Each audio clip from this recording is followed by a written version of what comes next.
Hey everyone, this is going to be my ranking of the Cold Talker monsters from worst to best. Okay, so for this I'm looking at how overall they were played in the competitive scene.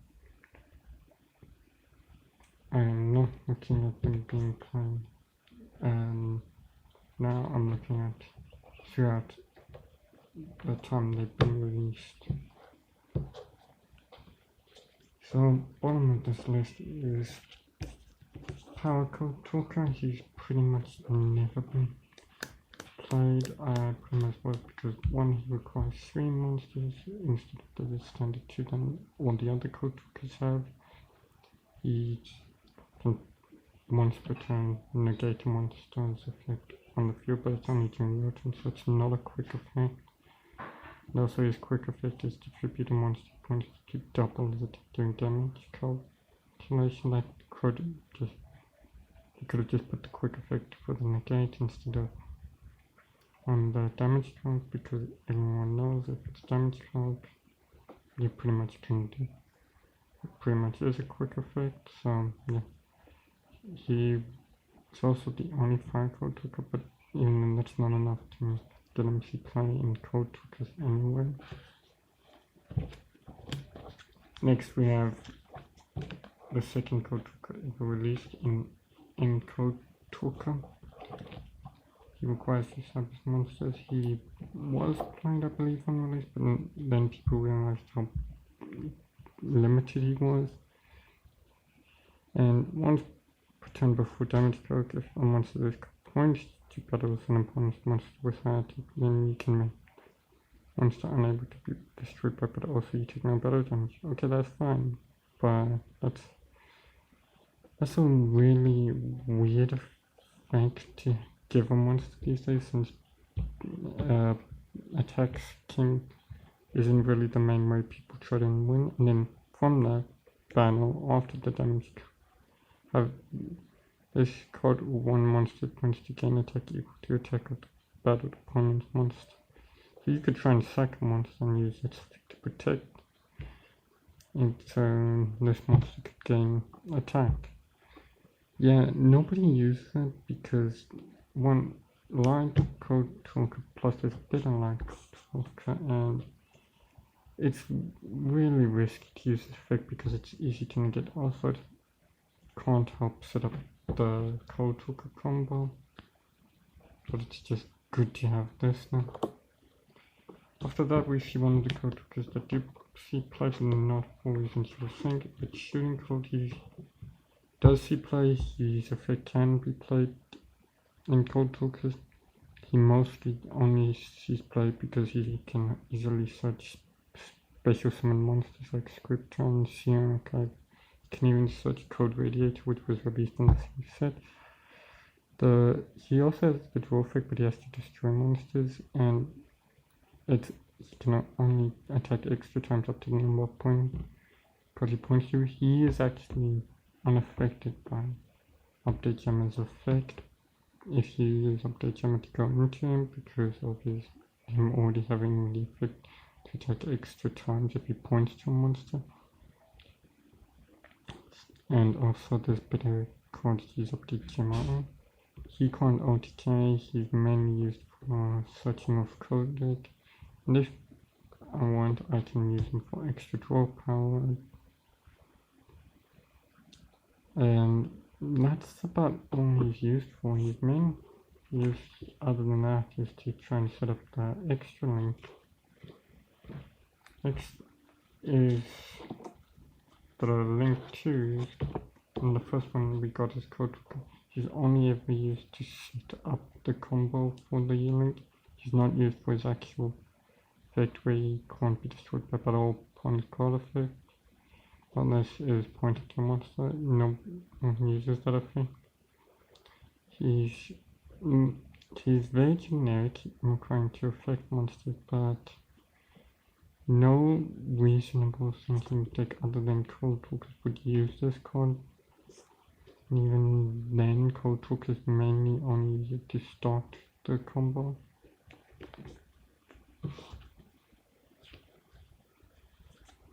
The next one we got is Kotal Converted.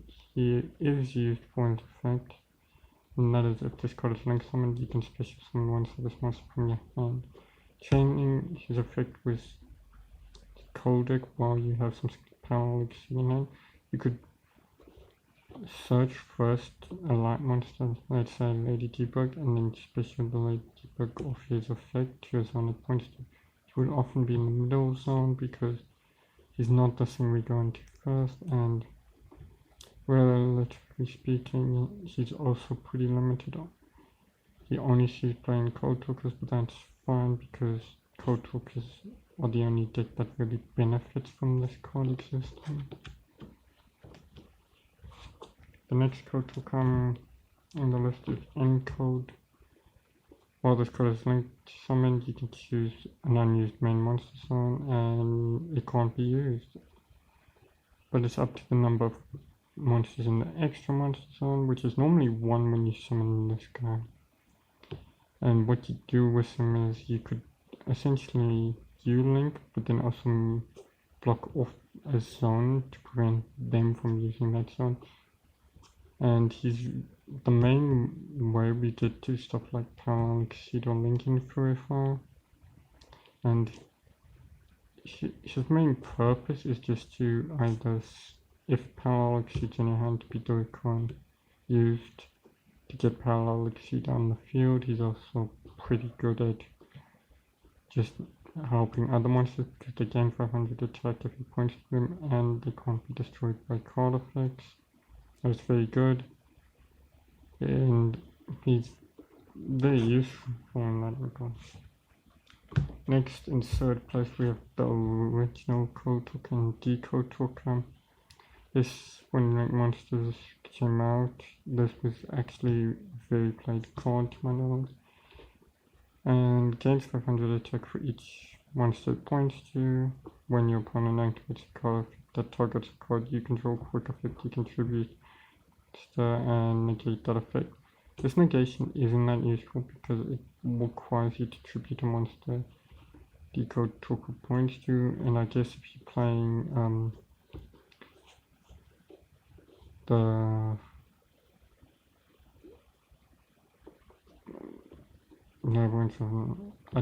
one deck that uses the Crush Card Virus type thing with this, you could theoretically tribute your opponent's monsters, Labyrinth Darkness. I'll have to look it up.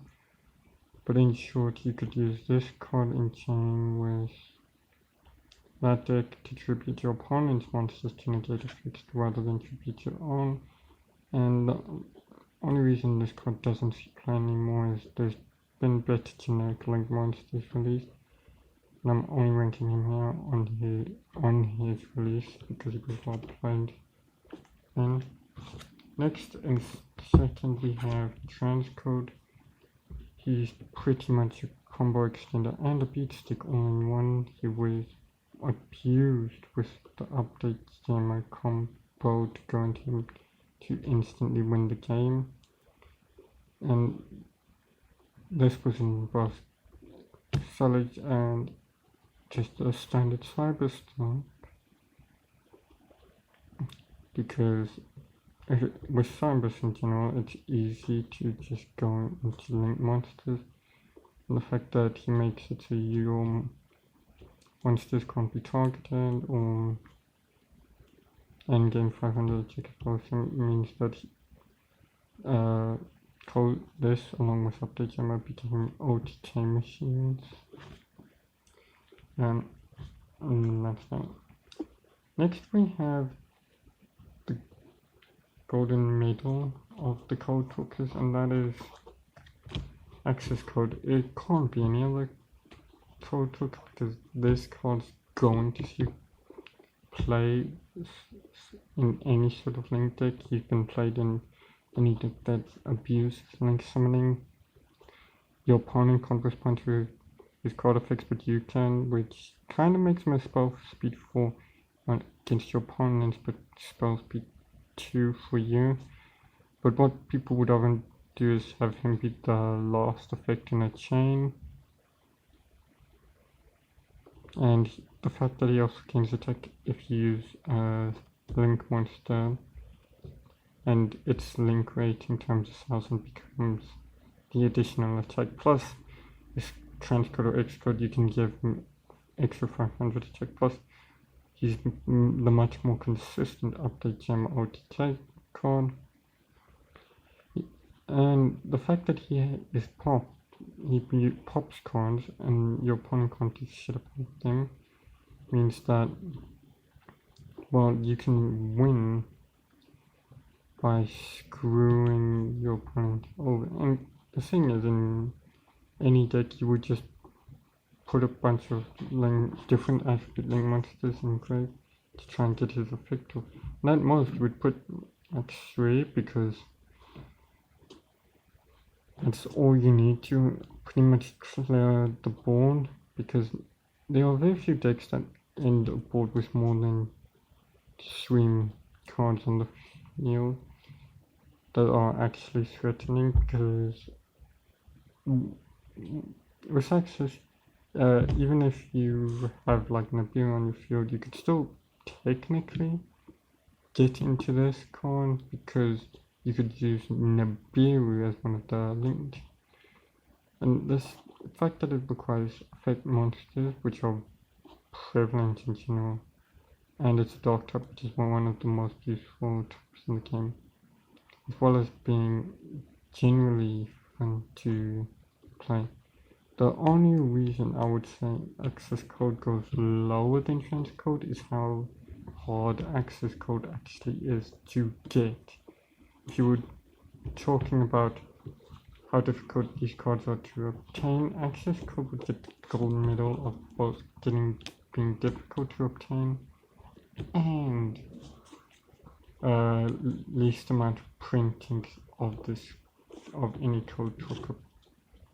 And if you want a ranking of code talkers and how to obtain them from easiest to hardest through packs, I will do that. However, some of these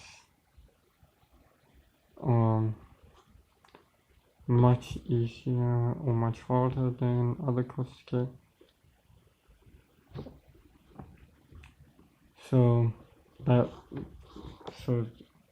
bronze was decode, silver was transcode, and gold was access code. The others, well, some of them do see play, and some of them are better than others. I cannot deny that these are the main 3 code talkers that saw or see play.